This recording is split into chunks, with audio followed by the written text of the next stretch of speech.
Assalamualaikum warahmatullahi wabarakatuh. Puji syukur kehadirat Allah Subhanahu wa Ta'ala, karena atas rahmat dan karunia-Nya jualah pada hari ini kami dapat menyelesaikan tugas agenda 3 asinkronus 2, yaitu mengatasi hambatan-hambatan yang membuat perencanaan dan pelaksanaan pelayanan publik di satuan kerja kami tidak berjalan dengan baik. Berikut dengan rekomendasi penyelesaiannya. Perkenalkan, nama saya Sarlina Hidayati dengan nomor NDH 25. Sekarang bekerja sebagai Kasubag Program dan Data di Dinas Ketahanan Pangan Kabupaten Hulu Sungai Utara.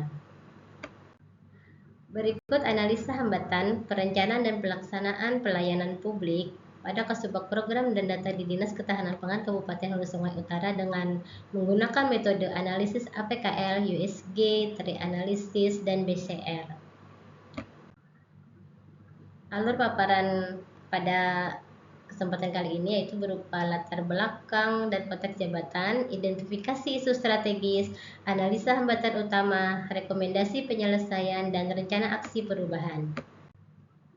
Adapun tugas pokok kami di Dinas Ketahanan Pangan Kabupaten Hulu Sungai Utara adalah membantu sekretaris dalam melaksanakan urusan program dan data di lingkungan Dinas Ketahanan Pangan, dan fungsi utamanya berupa perumusan program, pedoman dan petunjuk teknis, pembinaan, pelaksanaan dan pengawasan program, penyusunan, pengolahan dan pelaporan pertanggungjawaban serta pelaksanaan tugas lain sesuai dengan bidang tugas. Adapun 5 isu teridentifikasi dalam pelaksanaan pekerjaan kami adalah belum adanya sistem informasi manajemen data terintegrasi, indikator kinerja belum terukur secara jelas, dan pengumpulan data realisasi fisik keuangan dan kinerja belum optimal, dan kurangnya sinkronisasi program antar dinas terkait serta perangkat komputer yang kurang memadai. Dari kelima isu yang dianalisis melalui analisis APKL, ada 3 yang memenuhi, yaitu belum ada SIM ya, data terintegrasi, dan data realisasi belum optimal, serta kurangnya koordinasi antar dinas, dan bisa dilihat pada tabel USG isu-isu yang memenuhi APKL tersebut. Hambatan utama dari analisis tadi atau isu prioritas, yang pertama adalah isu prioritasnya dari ranking pertama, pengumpulan data realisasi fisik keuangan dan kinerja belum optimal.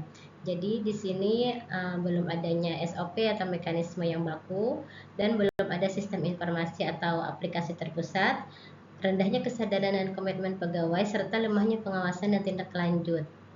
Jadi akibatnya di sini akan menghasilkan dokumen monitoring, evaluasi, dan laporan tidak valid, tidak akurat, dan tidak tepat waktu. Jadi pada akhirnya akan menghambat pengambilan keputusan oleh pimpinan.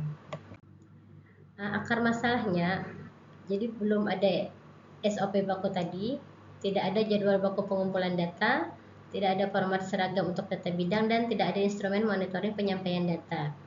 Kemudian rendahnya dari komitmen SDM adalah kurang pemahaman pentingnya data yang akurat, dan tidak ada sanksi keterlambatan data, dan sosialisasi pelaporan belum terstruktur. Kemudian belum adanya sistem digital, pengelolaan masih manual, dan tidak ada platform digital pengumpulan data, data masih tersebar dan tidak terpusat. Kemudian lemahnya pengawasan, tidak ada evaluasi rutin terhadap kepatuhan pelaporan, dan mekanisme pengingat belum terstruktur dan tidak lanjut keterlambatan belum ada. Jadi masalah utamanya dari sini dapat kita lihat bahwa belum optimalnya koordinasi penyampaian data realisasi fisik keuangan dan kinerja dengan para bidang pengampu. Rekomendasi solusi melalui analisis PCR didapatkan untuk prioritas 1, penyusunan dan penerapan SOP koordinasi. Jadi di sini menyusun mekanisme SOP baku koordinasi penyampaian data realisasi fisik, keuangan, dan kinerja dengan bidang pengampu, lengkap dengan jadwal dan format standarnya. Kemudian alternatif 2 adalah penyelenggaraan rakordin data bulanan, rapat koordinasi rutin bulanan antar bidang untuk sinkronisasi data, evaluasi ketaatan pelaporan dan percepatan umpan balik. Sedangkan alternatif 3 adalah platform digital pengumpulan data terpusat membangun platform bersama atau set aplikasi sederhana data realisasi oleh seluruh bidang dengan real time seperti itu. Kemudian untuk rencana aksi perubahannya, judul aksi perubahan yang akan kami sampaikan nantinya, optimalisasi pengumpulan data realisasi fisik keuangan dan kinerja pada Dinas Ketahanan Pangan melalui SOP mekanisme pengumpulan data.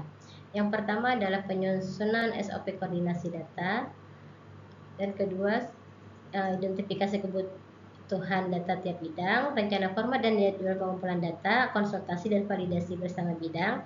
Yang keempat adalah penetapan SOP melalui SK Kepala Dinas. Yang kedua adalah sosialisasi SOP kepada seluruh bidang dan pelatihan pengisian format data, penunjukan penanggung jawab data tiap bidang. 4. Evaluasi pemahaman pasca sosialisasi. Yang ketiga, pengawasan dan evaluasi rutin. Jadi di sini kita bisa jadwalkan rapat koordinasi bulanan, membuat dashboard pemantauan ketaatan data dan tidak lanjut keterlambatan bidang. Kemudian laporan hasil. Outputnya tersusunnya SOP, terlaksananya koordinasi terstruktur, dan tersedianya laporan monep dan akurat yang tepat waktu.